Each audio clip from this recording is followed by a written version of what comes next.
Picture this, a world where 60% of adults and almost 90% of teenagers are active on social media. Now, imagine the toll it's taking on our mental health. Recent studies have shown a significant rise in mental health issues linked to social media use. In a world where the average person spends around 2 hours a day scrolling through feeds, posting, and liking, it's no surprise that we're seeing an increase in anxiety, depression, and low self-esteem. We're living in an era where comparison culture is rampant, cyberbullying is a daily occurrence, and FOMO, or fear of missing out, is a genuine concern. These aren't just isolated cases either. According to the American Psychological Association, there's been a sharp increase in mood disorders and suicide-related outcomes over the last decade among young people, particularly those who spend the most time on social media. These alarming numbers are not just figures on a page, they're a reflection of a societal issue we need to address. Now, social media isn't inherently evil, but it does have a dark side that we need to shine a light on. It's like a double-edged sword, offering connection and camaraderie on one side, but on the flip side, it can harbor feelings of anxiety, depression, and low self-esteem. Imagine a world where every step you take, every move you make, is under a microscope. That's the reality for many in this digital age. We're constantly bombarded by images and stories of perfection that, quite frankly, set unrealistic expectations. Here's the kicker. This onslaught is not just from celebrities or influencers, it's from friends, family, colleagues, even strangers. And we're not just passive observers. We're active participants, always chasing that next like, comment, or share, hoping to measure up to this idealized version of life that social media presents. This phenomenon is known as the comparison culture. It's a culture where we habitually compare our lives with others, often leading to feelings of inadequacy and self-doubt. We're not talking about a healthy dose of competition here. This is about the psychological impact of constantly feeling like you're not enough, like you're always falling short. But wait, there's more. Social media has also given rise to cyberbullying, a form of harassment that can be even more damaging because it's not confined to a physical space. It can follow you everywhere, making you feel trapped, helpless, and alone. And then there's the addiction. Yes, addiction. Just like gambling or substance abuse, excessive social media use can lead to compulsive behaviors, impacting our mental health and overall well-being. This constant need to measure up can lead to a vicious cycle of self-doubt and anxiety. It's like being on a hamster wheel, always running but never quite reaching the end. It's high time we shed light on this issue for our sanity, our health, and our happiness. Let's dive a bit deeper into the ugly truth of social media.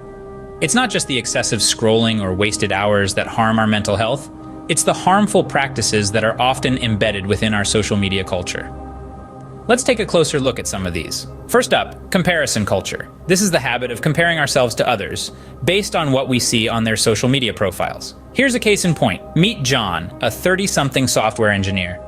He's constantly scrolling through Instagram, comparing his life to those lavish vacations, picture-perfect homes, and seemingly successful careers of his peers. He's left feeling inadequate and dissatisfied with his own life. Sounds familiar? Next, we have cyberbullying. This digital form of harassment can have devastating effects on mental health. Just ask Emily, a high school student who experienced vicious online attacks from her peers. She became depressed and anxious, struggling to find joy in the things she once loved. This is a stark reminder that words, even those typed behind a screen, have power. Lastly, let's touch upon addiction. Social media platforms are designed to be addictive, keeping us hooked with endless content and constant notifications. Take Robert, for instance. He's a graphic designer who can't go an hour without checking his feeds. The constant need for validation through likes and comments has left him feeling anxious and restless. These examples aren't just isolated incidents. They're representative of millions of people around the world.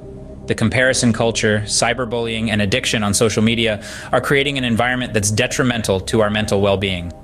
These practices are more common than we might think, and are leading to a mental health crisis. It's time we recognize the ugly truth of social media and take steps to mitigate its harmful effects on our mental health. After all, our minds deserve better. To really grasp the impact of social media, consider the story of a man named Alex. Alex is a 30-something software engineer, a brilliant mind with a sharp wit. He was always the life of the party, the one who could light up a room with his infectious laughter.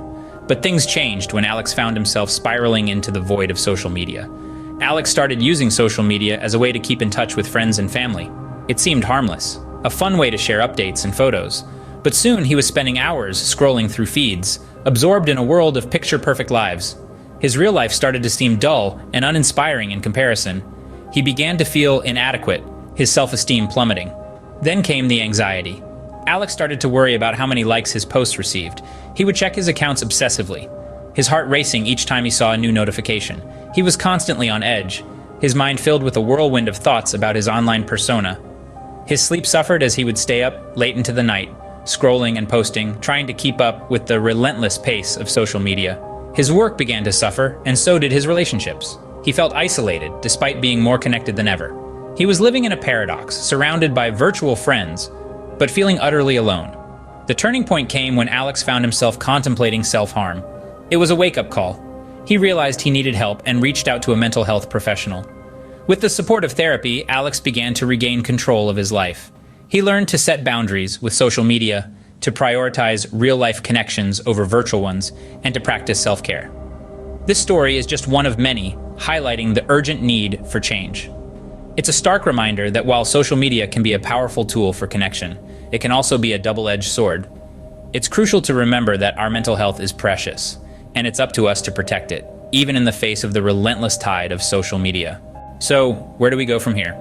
We've journeyed through a dark forest of startling statistics, heard the harsh reality of the impact social media has on our mental health, and listened to personal stories that hit close to home. It's been a sobering journey, but an essential one.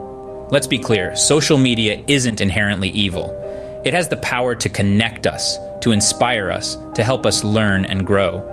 But like any tool, it can also be used to harm. It's the excessive use, the comparison culture, the cyberbullying, and the addiction that can lead us down a path of anxiety, depression, and low self-esteem.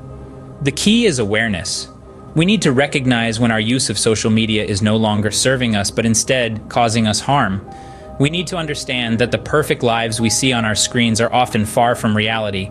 We need to remember that we are more than the number of likes, shares, or followers we have. But awareness alone isn't enough. We also need to practice moderation.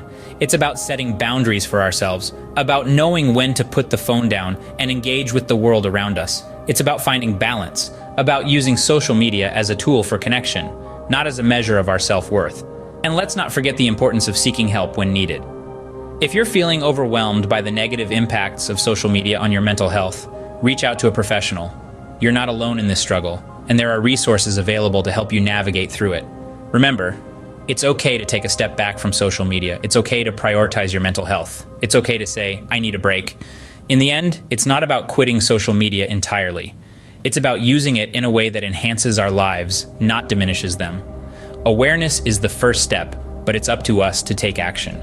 Now, we turn the conversation to you. This isn't just our story, it's everyone's story. We live in a world where comparison, criticism, and competition run rampant, all at the mercy of a few taps on a screen. Social media isn't going anywhere, but how we use it, how we let it shape our lives, that's up to us. So we invite you to share your experiences.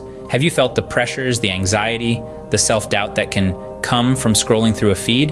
You're not alone. If it feels overwhelming, don't hesitate to seek professional help. There's no shame in reaching out. In fact, it's one of the bravest things you can do.